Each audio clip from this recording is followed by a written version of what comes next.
그녀를 지켜야 했다. 전 남편으로부터. 넌 뭐야? 제가 사랑하는 여자입니다. 경찰에 신고하겠습니다. 신고? 어디 한번 해봐! 그녀가 폭행을 당하며 시달리고 있다는 사실을 알아버렸다. 더 이상은 모른 척할 수 없다. 매일 밤 전 남편에게 시달리는 그녀. 아이까지 있지만 그런 건 상관없어졌다. 난 그녀를 지키기로 마음먹었다. 화면을 2번 톡톡 눌러주시면 이야기가 시작됩니다. 구독과 좋아요, 응원의 댓글 남겨주세요. 여러분들의 건강과 행복을 기원하겠습니다. 나는 이 동네에서 밤이 어떤 얼굴을 갖는지 안다. 낮에는 멀쩡한 사람들이 밤이 되면 아무렇지 않게 선을 넘고 완전히 다른 사람이 된다는 것도 안다. 술, 도박, 빚, 자존심 같은 것들이 한꺼번에 뒤섞이면 사람 눈빛은 생각보다 쉽게 망가진다. 말이 거칠어지고 걸음이 흔들리고 괜찮다는 가면만 남은 채 속은 다 타버린다. 그래서 새벽 편의점은 늘 긴장이다. 나는 원래 이 시간에 여기 있을 이유가 없는 사람인데도 요즘은 습관처럼 발이 이쪽으로 간다. 딱히 목적이 있어서가 아니라 어쩐지 그냥 확인을 하고 싶어서다. 오늘도 무사한지, 오늘도 아무 일 없이 지나가는지 그걸 확인하고 나서야 집에 갈 수 있는 날들이 있다. 사장이 허리 아프다고 투덜대는 날이면 나는 박스 몇 개 옮겨주고 계산대 뒤 정리도 해주고 말없이 냉장고 온도도 확인한다. 도와준다는 말 자체가 거창하게 들릴까봐 그냥 손이 가는 대로 움직이는 척을 한다. 이 동네에서 괜히 튀는 행동은 선의조차 의심받기 쉽다는 걸 나도 아니까. 요즘 왜 이렇게 자주 와? 그냥 잠이 안 와서요. 너 같은 애가 잠이 안 오면 동네가 시끄러운 거야. 나는 웃는 척만 한다. 사장은 내가 왜 여기 오는지 반쯤 알고 있을 거다. 아니, 어쩌면 거의 다 알고도 모르는 척할지도 모른다. 다만 서로 그걸 입 밖으로 꺼내지 않는 거다. 어른들은 가끔 모른 척하는 게 배려가 될 때가 있다는 걸 알고 그래서 그 침묵을 같이 들고 간다. 그녀는 늘 같은 시간에 온다. 회사 계약직이라 했다. 말투가 그랬다. 정규직이 아닌 사람들 특유의 조심스러움이 문장 끝마다 붙어 있었고 괜히 튀지 않으려는 태도가 몸에 배어 있었다. 괜히 사과가 먼저 나오는 말버릇도 그렇고 누군가에게 피해가 될까봐 먼저 몸을 접는 습관도 그렇다. 그런 습관들은 대개 1~2번 다친 사람에게서 나온다. 그녀는 물을 집고 커피를 집는다. 그런데 그날 기분이 안 좋은 날은 커피를 내려놓고 물만 든다. 마치 그 짧은 선택으로라도 오늘을 가볍게 만들려는 것처럼. 그게 나한텐 신호가 된다. 오늘은 마음이 더 바닥이고 말 한마디에도 금방 금이 갈 수 있는 날이다. 그녀가 들어오면 자동문 종이 울린다. 그 소리와 동시에 그녀의 어깨가 아주 조금 굳는다. 누가 봐도 티가 나는 굳음은 아닌데 나는 계속 봤으니까 안다. 그건 피곤해서 굳는 게 아니라 누군가를 예상하는 듯한 경계다. 몸이 먼저 대비하는 사람의 경계. 그게 습관처럼 올라온다.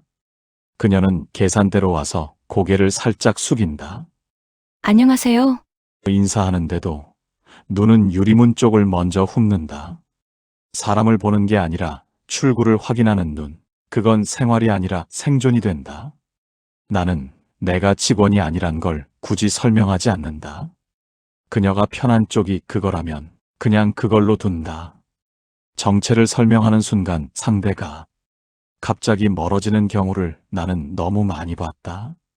사람은 상대의 정보가 많아질수록 부담을 느낀다. 특히 상처 있는 사람은 좋은 의도조차 위험으로 분류한다. 그래서 나는 말 대신 공간으로만 선을 긋는다. 다가가서 붙잡는 게 아니라 그녀가 숨 쉴 수 있는 거리를 남겨두는 방식으로. 그림자는 가만히 서 있지 않았다. 편의점 문을 뚫어지게 보면서 뭔가를 확인하듯 휴대폰을 만지작거렸다. 그때 짧게 들린 알림음. 도박 앱 같은 소리. 나는 예전에 그 소리를 여러 번 들었다. 이 동네에서 그 알림음은 빚의 종소리다. 그 소리가 나면 누군가는 돈을 잃고 누군가는 사람을 잃는다. 그녀도 봤다. 그녀가 커피를 내려놓는 손이 멈췄다. 멈추는 순간의 침묵이 너무 크다. 오늘은 이거만요. 목소리가 얇아졌다. 평소보다 한 톤 낮아졌다. 자기 목소리를 숨기는 톤, 눈에 띄지 않게 사라지고 싶다는 톤이다. 나는 계산을 빠르게 끝냈다. 괜히 질문하지 않았다. 괜찮냐고 묻는 순간 그녀는 더 불안해질 수 있다. 괜찮냐는 말은 괜찮지 않다는 걸 확인하는 말로 들릴 때가 있다. 그래서 나는 말 대신 동선을 바꿨다. 나는 대신 움직였다. 유리문이 열릴 때 내가 먼저 그 위치를 선점하게. 그 남자가 들어오면 내 어깨가 먼저 닿게. 그녀가 빠져나갈 뒤쪽 공간을 남겨두게. 내가 앞에서 막아서는 게 아니라 그녀가 뒤로 빠질 수 있도록 길을 남기는 것. 그게 내가 할 수 있는 최대치다. 그녀는 영수증을 안 받고 휴대폰을 두 손으로 감싸쥔다. 손이 떨리는 게 보인다. 나는 그 떨림을 못 본 척하지 못한다. 내가 못 본 척하면 결국 누군가 다친다. 다치는 건 늘 제일 약한 사람부터다. 사장은 눈치를 챘는지 창고 쪽으로 들어가는 척하면서 자기 핸드폰을 슬쩍 만진다. 이 동네에서 오래 장사한 사람들만 가능한 동작이다. 싸움이 나면 경찰보다 먼저 CCTV부터 챙기는 사람들. 증거가 없으면 진실도 금방 사라지는 걸 아니까. 그림자가 문 앞까지 왔다. 자동문이 열리기 직전 그녀가 숨을 멈췄다. 그게 너무 선명했다. 숨을 멈추는 순간 사람은 이미 도망칠 준비를 하고 있다. 도망치는 건 겁쟁이라서가 아니라 살아남아야 하니까 하는 거다. 나는 한 발 더 문 쪽으로 갔다. 그리고 낮은 목소리로 그녀에게만 들리게 말했다. 천천히 해요. 안에 좀 계셔도 됩니다. 그녀가 날 쳐다봤다. 고마움이 아니라 경계가 먼저 올라왔다. 그게 정상이다. 도와주는 남자는 좋은 남자가 아니라 위험한 남자일 수 있다. 그녀 입장에선 더더욱 도움이란 말이 가장 먼저 함정으로 들릴 수도 있다. 그녀는 작은 목소리로 말했다. 저 그냥 손님이에요. 손님. 그래, 손님이라고 말해야 마음이 덜 무너지나 보다. 도움을 받아야 하는 사람이라고 인정하면 자기가 너무 약해진 것 같으니까. 그녀는 약해지고 싶지 않은 게 아니라 약해질 틈이 없었던 사람처럼 보였다. 나는 고개를 끄덕였다. 네, 알아요. 그때 자동문이 열렸다. 차가운 공기와 술 냄새가 같이 들어왔다. 비린 습기와 함께 그 냄새가 들어오는 순간 공간이 확 좁아진 느낌이 들었다. 너 여기 있었네. 그 말투, 이 사람을 확인하러 온 거다. 자기 소유를 확인하듯 자기 마음대로 해도 되는 사람인지 확인하듯 그녀는 내 뒤로 한 발 물러섰다. 그게 나한테는 대답이었다. 나를 믿는다는 말은 아니지만 최소한 지금 이 순간엔 내 뒤가 더 안전하다는 판단. 나는 그 판단을 절대 배신하면 안 된다. 내가 할 수 있는 건 그녀가 선택한 안전을 무너지지 않게 받쳐주는 것뿐이다. 나는 더 크게 막지 않았다. 대신 더 단단하게 섰다.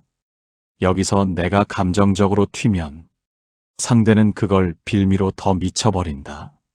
술 취한 남자는 논리가 아니라 구실을 찾는다. 구실만 생기면 폭력은 더 쉬워진다. 손님, 여기서 소라는 안 됩니다. 너 뭐야? 이 시간에 여기 도와주는 사람입니다.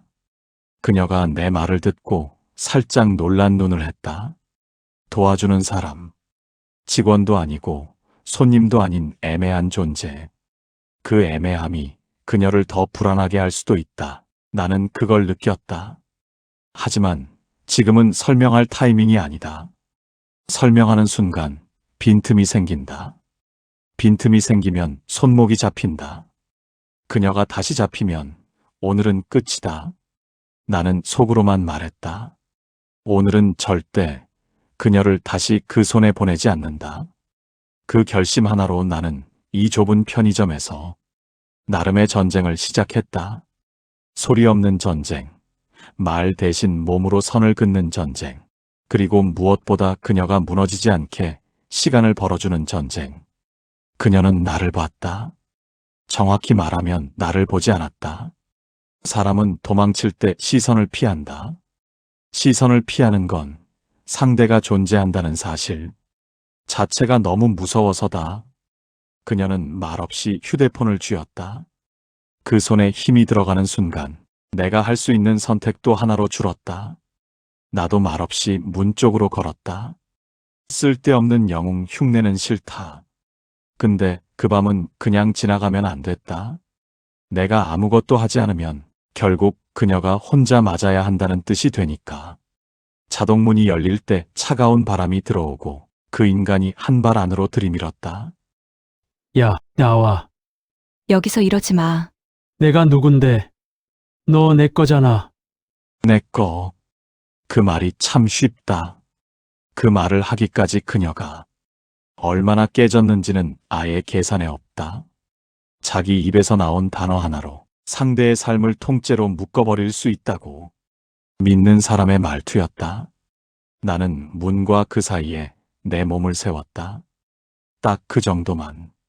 크게 밀치지도 않고 크게 소리치지도 않고 그냥 들어오지 말라는 벽 하나를 세웠다. 안 됩니다. 뭐야? 뭔데 자꾸 끼어들어? 그녀는 뒤로 한 발 물러섰다. 그게 나 때문인지 더 위험해져서인지 나는 잠깐 헷갈렸다. 그 순간 내 안에서 불편한 게 올라왔다. 나 때문에 더 시끄러워지면 어떡하지? 괜히 나섰다고 미워하면 어떡하지? 그런데 이런 생각 자체가 웃긴 거다. 그녀는 지금 미워할 여유가 없다. 그녀는 지금 살아남는 쪽에 모든 힘을 쓰고 있다. 그 인간은 내가 막았다고 멈추는 타입이 아니다. 너 건방지다. 나가주세요. 안 그러면 경찰 부르겠습니다. 경찰 불러? 불러봐. 누가 손해인가? 경찰. 그 단어를 꺼내도 사람이 안심하지 못하는 이유를 나는 알고 있다. 신고했다가 집으로 돌아가면 더 큰 일이 생긴다. 그녀는 그걸 이미 겪은 얼굴이었다. 그래서 그녀의 손이 떨렸고 휴대폰 화면을 만지는 손끝이 계속 흔들렸다. 나는 그 떨림을 보면서 확신했다. 이건 오늘 처음이 아니다. 그때 그녀 휴대폰 화면이 잠깐 보였다. 동영상 파일, 제목도 없는 영상. 그녀는 그걸 숨기듯 꾹 누르고 있었다. 숨기는 건 부끄러워서가 아니라 들키면 더 맞을까봐, 더 망가질까봐 그 두려움 때문이다. 그녀가 나를 보며 입술을 떼었다. 목소리가 잘 안 나오는 사람처럼 겨우 공기만 새듯이. 그만해, 제발. 그 인간이 웃었다. 비 오는 밤에 웃는 얼굴은 유난히 더 비열해 보인다. 비에 젖어도 웃음만은 마른 사람처럼 죄책감이 없는 얼굴이다.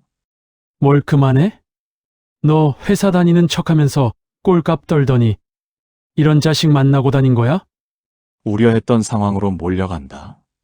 억지까지 부리며 약점만 골라서 찌른다. 그때 나는 그녀가 왜 나를 자꾸 피했는지 조금 이해했다. 나랑 가까워지면 그 인간이 회사까지 따라온다. 그녀는 나를 지키려고 피한 거다. 자기 살려고 피한 게 아니라. 그게 더 아팠다. 누군가를 지키려고 혼자 무너지는 사람은 결국 더 오래 무너진다. 나는 낮게 말했다. 그 인간만 들리게 딱 칼날만 닿게. 여기 CCTV 있습니다. 그래서? 전 남편이 내 쪽으로 어깨를 들이밀었다. 그 순간 그녀가 휴대폰을 들고 딱 한 번 화면을 눌렀다. 그리고 내가 예상 못한 말이 나왔다. 내 딸이 다 찍어놨어. 그 말에 그 인간 얼굴이 한 번 흔들렸다. 그 흔들림이 결정적이었다. 자기 손으로 때린 건 늘 집안일이라 우겨도 딸이 찍은 영상은 증거가 된다. 증거 앞에선 변명이 늦고 늦은 변명은 결국 구차해진다. 그녀는 숨을 크게 들이마셨다. 이번엔 도망치는 숨이 아니라 결심하는 숨이었다. 그 숨이 들어오는 동안 그녀가 몇 번이나 무너졌다가 다시 일어났는지 나는 모른다. 하지만 그 숨이 나오는 방향은 분명했다. 지금 신고할 거야. 미쳤구만. 너 이제 딸내미까지 끌어들이냐? 그 인간은 항상 남 탓을 먼저 한다. 자기가 때린 손은 없고 남이 끌어들인 탓만 있다. 그녀는 흔들렸지만 눈은 흔들리지 않았다. 나는 그 눈을 보면서 이상하게도 내가 괜찮아졌다. 그녀가 무너지지 않으면 나도 무너지지 않는다. 내가 할 일은 그 결심이 꺾이지 않게 옆에서 버티는 것뿐이다. 그녀가 통화 버튼을 누르는 순간 그 인간이 손을 뻗었다. 그때 내 몸이 먼저 움직였다. 나는 그의 손목을 잡았다. 세게 꺾지 않았다. 그냥 멈추게만 했다. 사람을 꺾는 게 아니라 상황을 멈추게 하는 힘으로. 손대지 마세요. 나 이거 경찰 옵니다. 경찰 오라 그래. 누가 무섭대? 그녀 통화 너머로 112입니다가 들렸다. 그 말 하나가 편의점 공기를 바꿨다. 그 인간은 순간적으로 뒤로 물러났다. 도망칠 구멍을 찾는 눈, 그러면서도 끝까지 사람을 때리려는 눈. 그게 술이든 도박이든 그 인간을 무너뜨린 건 결국 자기 욕심인데 그는 절대 자기 탓을 하지 않는다. 자기 탓을 인정하는 순간 자기가 무너진다는 걸 아니까 더 발악한다. 그녀는 통화하면서 영상 파일을 전송했다. 손이 아직 떨렸지만 이번엔 멈추지 않았다. 떨리면서도 멈추지 않는 손. 그건 정말 오랜만에 자기 편을 드는 사람의 손이다. 나는 그 모습을 보며 속으로 말했다. 드디어 벗어나는구나. 근데 동시에 또 다른 생각이 들었다. 그럼 나는 어디까지가 괜찮은 거지? 내가 너무 앞으로 나가면 그녀는 다시 숨을 못 쉰다. 내가 너무 뒤로 빠지면 그녀는 또 혼자 싸운다. 나는 그 경계에서 계속 멍청하게 망설였다. 그래도 망설임 속에서도 하나는 분명했다. 오늘은, 오늘만큼은 그녀가 혼자 맞게 두지 않겠다. 그때 그녀가 나를 쳐다봤다. 그 눈빛이 고맙다는 건지 미안하다는 건지 나는 아직도 헷갈린다. 하지만 확실한 건 하나였다. 그 눈빛이 나를 부른 건 맞다. 말로 부른 게 아니라 버텨달라고, 옆에 서달라고 그 눈으로 부른 거다. 잠깐 뒤 사이렌 소리가 들렸다. 빗소리 위로 가느다란 금속 소리처럼 점점 커졌다. 그 인간은 그 소리를 듣고 문 밖으로 물러났다. 하지만 물러나는 동안에도 입은 끝까지 협박을 뱉었다. 너 진짜 끝까지 한번 까보자는 거지? 협박은 그 인간의 호흡이다. 그녀는 무너지지 않으려고 입술을 꽉 다물었다. 나는 그녀 옆에 서서 낮게 말했다. 무슨 위로도 아니고 무슨 약속도 아니고 그냥 같이 버티자는 말이었다. 오늘은 끝까지 갑시다. 네? 그 한마디가 그녀가 나를 믿었다는 뜻인지 그냥 숨이 막혀서 나온 대답인지 나는 모르겠다. 하지만 그 밤부터 내 마음은 확실히 달라졌다. 나는 더 이상 도와주는 사람으로만 남을 수 없었다. 내가 하고 싶은 건 도움이 아니라 선택이었다. 그녀를 선택하는 것, 그리고 그 선택을 겁내지 않는 것. 경찰이 들어와 상황을 정리하기 시작했다. 그 인간은 밖에서 고함을 치다가 결국 경찰에 붙잡혔다.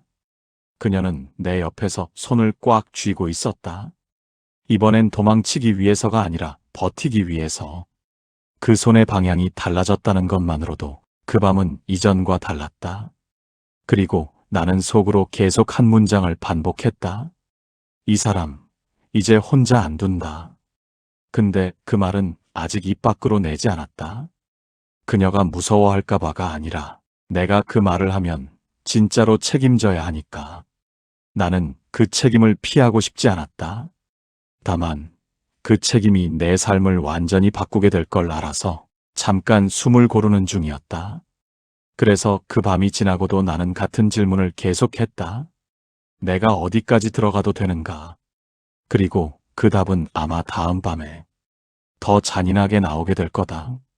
그녀가 다시 문을 열고 들어오는 순간 또 다른 다음이 기다리고 있을 테니까. 비는 어느 순간 약해졌고 사람은 그 틈에서 자기가 약해질 시간을 찾는다. 비가 잦아들면 마음도 잠깐 풀어질 법한데 그녀는 약해질 틈이 없었다. 경찰이 들어오자마자 그녀는 숨을 길게 뽑지 못했다. 말을 해야 하고 설명해야 하고 증거를 보여줘야 했다. 이런 순간에 사람은 자기 인생을 다시 한번 신문당하는 기분이 든다. 피해자임에도 불구하고 자꾸 증명해야만 하는 쪽에 서게 되는 그 기분을 나는 그녀 옆에 서서 내가 할 수 있는 것만 했다. 필요한 말만 필요한 타이밍에 내가 대신 말해주면 그녀는 더 작아질 수 있고 내가 완전히 빠지면 그녀는 또 혼자 싸워야 한다. 그래서 그 사이에서 흔들리지 않는 기둥처럼 서 있으려고 했다. 영상은 본인 폰에 있습니까? 네. 딸이 제 폰으로 보내놨어요.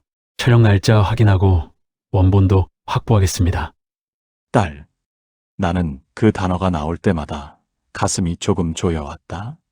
아이한테 이런 걸 맡겨야 했다는 사실이 너무 잔인해서 그 아이가 얼마나 무서웠을지 상상하게 돼서 상상하는 순간 어른인 내가 더 무거워졌다. 그 인간은 밖에서 고함을 치다가 경찰한테 제지당하자 갑자기 얌전해졌다. 그게 더 소름이었다. 폭력적인 사람은 두 얼굴을 바꾸는 속도가 빠르다. 그 속도 때문에 피해자가 더 미쳐버린다. 방금 전까지 괴물이던 사람이 다음 순간엔 정상인 척 웃어버리니까. 제가요, 술을 좀 마셨습니다. 부부싸움이었어요. 얘가 과장하는 거예요. 저희 부부 아닙니다. 이혼한 지 3년이나 됐어요. 그리고 저 그날 진짜 죽을 뻔했습니다. 나는 그 말을 듣는 순간 손이 차가워졌다. 그녀가 내 앞에서 저 말을 꺼내기까지 얼마나 참았는지 알 것 같아서 참았던 밤들이 다 한꺼번에 떠올라서 경찰이 상황을 분리했고 그녀는 진술서를 쓰러 갔다. 나는 복도에서 기다렸다. 앉지 않았다.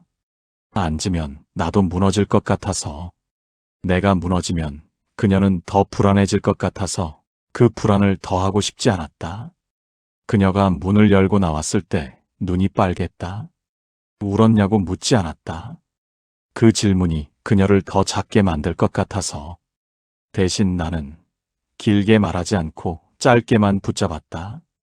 짧게지만 숨 쉴 구멍이 되게. 수고하셨어요. 내가 이렇게까지 해야 했나 싶어요. 해야 했어요. 당신이 살아야 하니까요. 그녀는 나를 한 번 봤다. 그 눈에 고마움과 미안함이 같이 있었다. 그 미안함이 싫었다. 왜 피해자가 미안해해야 하냐?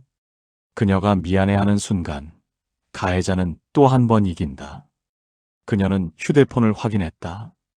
딸에게서 메시지가 와 있었다. 그녀가 화면을 보다가 입술을 깨물었다. 나는 그 화면을 더는 보지 않았다. 내가 그 아이한테 고맙다는 감정을 가지는 순간 내가 어른으로서 져야 할 책임이 더 커지는 기분이 들었다.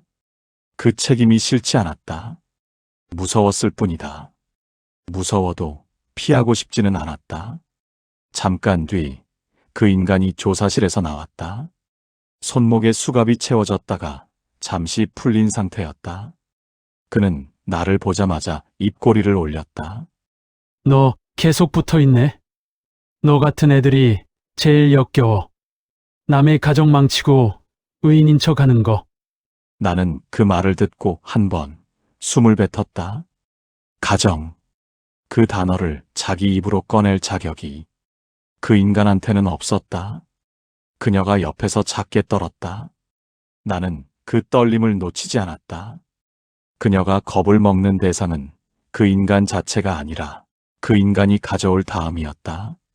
다음 폭력, 다음 협박, 다음 스토킹. 그녀는 다음 때문에 매번 오늘을 포기했다.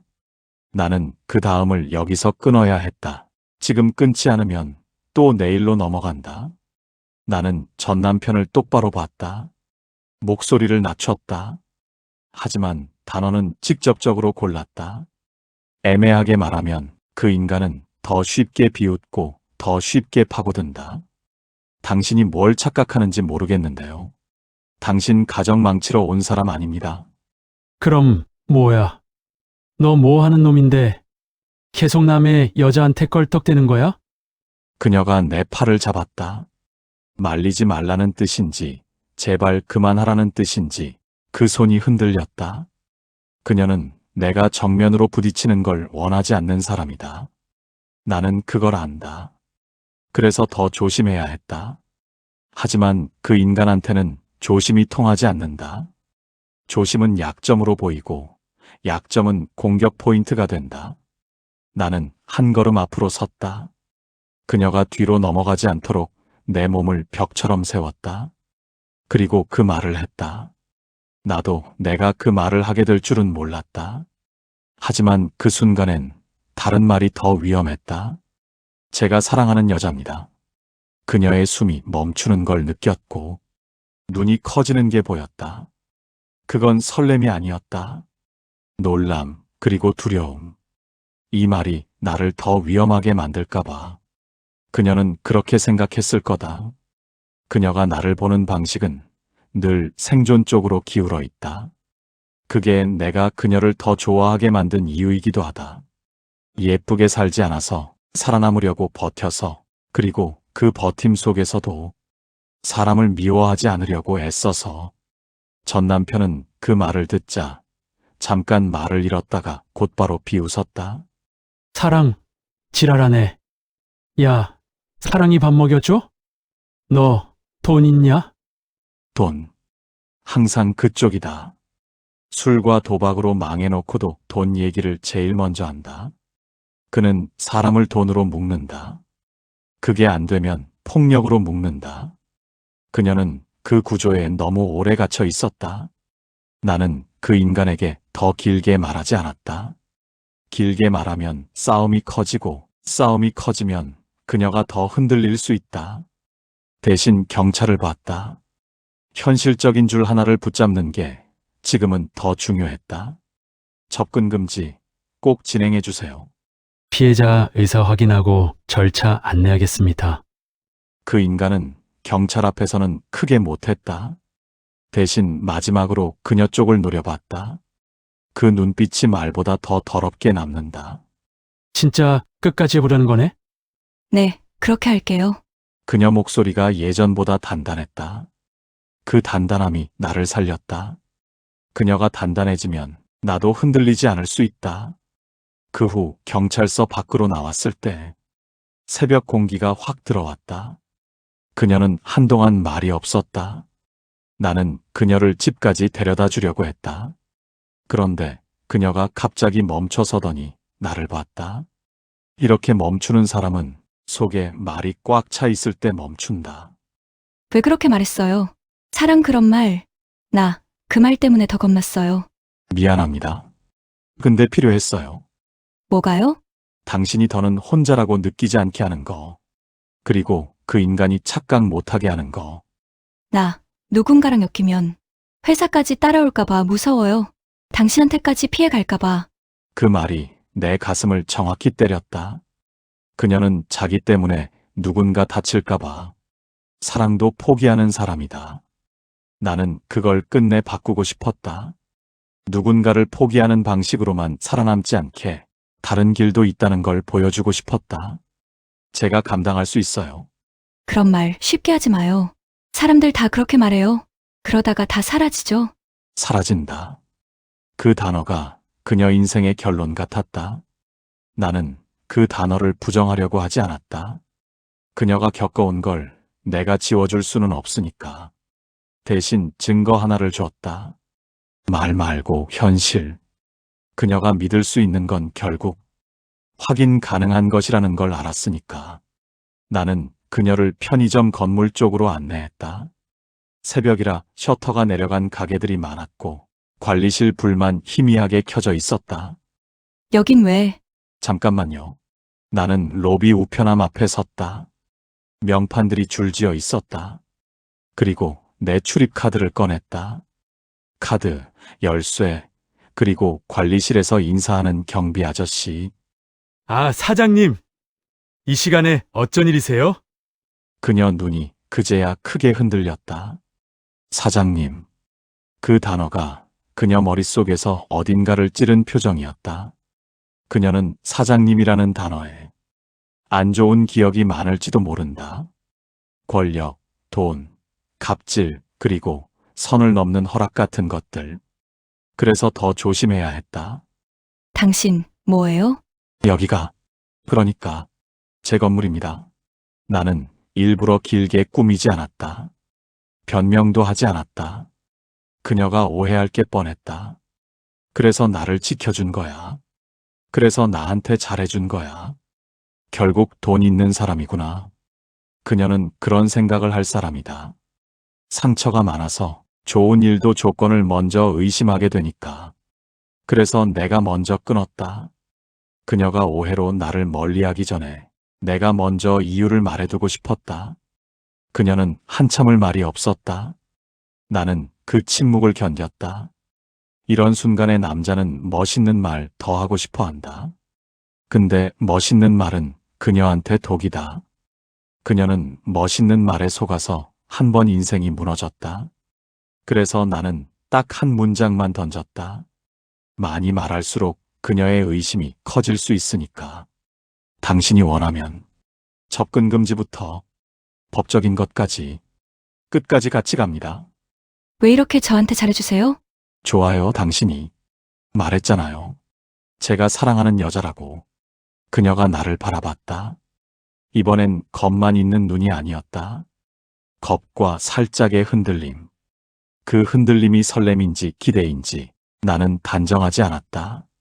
단정하는 순간 그녀는 또 도망칠 수 있으니까. 그녀에게 필요한 건 정답이 아니라 도망치지 않아도 되는 안전이라고 생각했다. 그녀가 먼저 물었다. 그럼, 저는 뭐라고 불러요? 오빠도 싫고, 사장님은 더 싫어요.